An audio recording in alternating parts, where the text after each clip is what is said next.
Du coup, l'autre jour, j'étais en train de réfléchir un peu et en fait, je me suis dit, on pense souvent que partager l'évangile, en fait, c'est forcément parler, c'est inviter les gens, partager notre témoignage, leur dire bah, venez à l'église ou aux activités ou des choses comme ça. Et en fait, c'est des très très bonnes façons de témoigner.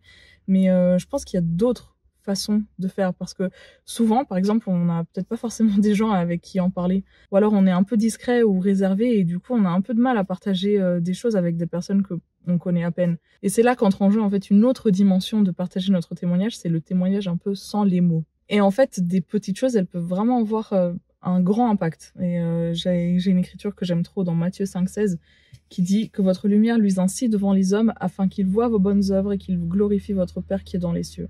L'évangile, il peut vraiment se partager dans notre façon de vivre. Ça peut passer dans la manière d'écouter les autres, dans la manière aussi de réagir face aux tensions, dans la manière de garder en fait notre foi même dans les moments difficiles, même le fait d'offrir un repas à quelqu'un qui est en difficulté ou alors prendre soin d'un membre de la famille vraiment avec amour, ou alors même le fait de soutenir quelqu'un quand il est dans des épreuves. Tout ça, c'est vraiment des gestes qui témoignent de l'évangile sans les mots en fait, qui n'ont pas besoin vraiment de mots.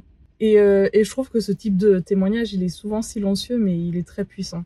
Il y a une écriture que j'aime beaucoup dans Doctrine et Alliance 18, 10, 11, qui dit la chose suivante. « Souvenez-vous que les âmes ont une grande valeur aux yeux de Dieu, car voici le Seigneur, votre Rédempteur, a souffert la mort dans la chair. C'est pourquoi il a éprouvé les souffrances de tous les hommes, afin que tous les hommes puissent se repentir et venir à lui. » Partager l'évangile, en fait, c'est participer à ses œuvres. Et en fait, c'est pas uniquement par les paroles. Ça passe aussi par notre manière de vivre, notre manière d'aimer et notre manière de faire briller cette lumière qu'on porte à l'intérieur de nous. Et du coup, voilà, cette semaine, je vous invite à me rejoindre un petit peu dans cette réflexion et à penser un peu comment vous pouvez partager l'évangile par votre façon de vivre, par votre lumière, par l'amour que vous pouvez partager aux autres. Et n'hésitez pas à nous écrire vos petites expériences dans les commentaires parce que c'est quelque chose qui nous intéresse beaucoup. À plus!